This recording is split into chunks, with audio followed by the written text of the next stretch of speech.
जाने माने शिक्षक और दृष्टि आईएएस कोचिंग के फाउंडर डॉक्टर विकास दिव्य कीर्ति को अजमेर कोर्ट ने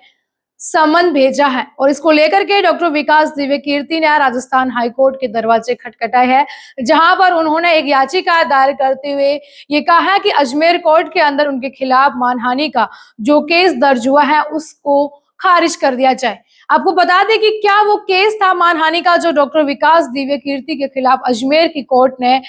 वो केस दायर किया और इस पर सुनवाई के लिए 21 जुलाई को डॉक्टर विकास दिव्य कीर्ति को राजस्थान हाई कोर्ट में भी उनकी सुनवाई होगी और वहीं अजमेर की अदालत में भी सुनवाई होने वाली है।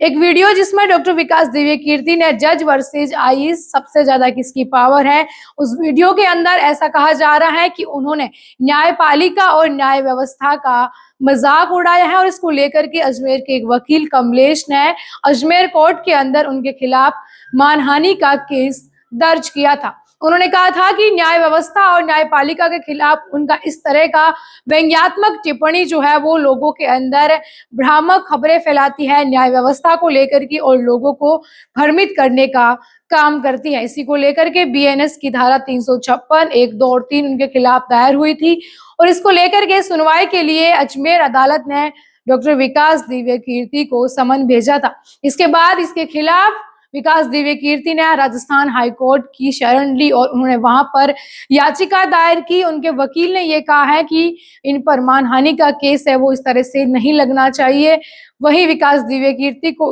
21 जुलाई को राजस्थान हाई कोर्ट में उनके इस याचिका को लेकर के सुनवाई होने वाली है। हाई कोर्ट के जस्टिस समीर जैन जो है वो इस मामले की सुनवाई करने वाले हैं और विकास दिव्य कीर्ति को उपस्थित होने के लिए बोला है। वह 21 जुलाई को ही अजमेर की अदालत में इनके मानहानि के केस को लेकर के विकास दिव्य कीर्ति को सूचीबद्ध किया है और वहां पर अजमेर अदालत में भी उनकी सुनवाई है वो होने वाली है। एक वीडियो था जिसमें वो समझा रहे थे न्याय व्यवस्था को, जिसमें उसका टॉपिक ये था कि जज वर्सेस आईएएस सबसे ज्यादा किसकी पावर है और इस वीडियो के में कुछ ऐसी व्यंग्यात्मक टिप्पणी थी जिसको लेकर के विकास दिव्य कीर्ति को निशाना बनाया गया कि इन्होंने न्याय व्यवस्था का एक मजाक उड़ाया है, जो लोगों को ये भ्रमित करता है कि न्याय व्यवस्था और कानून सही तरीके से नहीं चलता है, उनके पास कोई पावर नहीं है। इसके बाद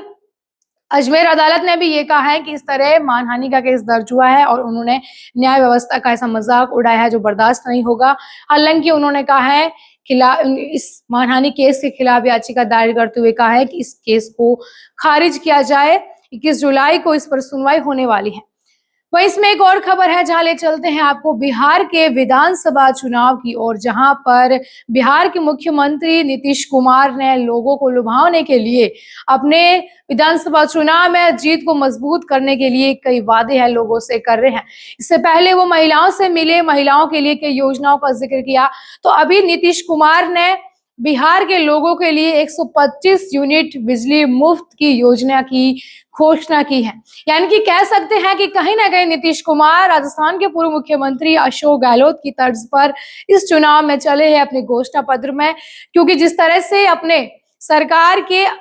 अंतिम वर्ष में अशोक गहलोत की सरकार ने भी यहाँ राजस्थान के किसानों के लिए बिजली मुफ्त की घोषणा की थी, जिसमें 100 यूनिट जो बिजली है वो फ्री की बात हुई थी। और वैसे ही अब बिहार के अंदर लोगों को रिझाने के लिए या फिर कहें कि अपने चुनावी वादों में मुख्यमंत्री नीतीश कुमार ने ये घोषणा की है कि बिहार के लोगों के लिए 125 यूनिट बिजली है वो बिल्कुल फ्री में रहने वाली है। और वहीं इसको लेकर के उन्होंने और भी कई वादे लोगों से किया है कि बिहार में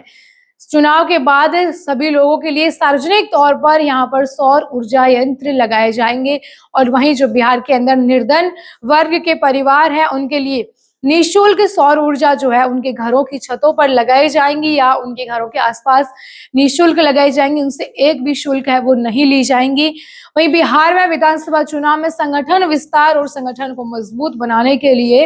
केंद्र ने जितेंद्र कौशिक को ये जिम्मेदारी दी है। आपको बता दें, राजस्थान विधानसभा चुनाव हो या दिल्ली के विधानसभा चुनाव, जितेंद्र कौशिक ने संगठन में मजबूती के साथ काम किया है, उसका रिजल्ट भी सकारात्मक रहा और इसको लेकर के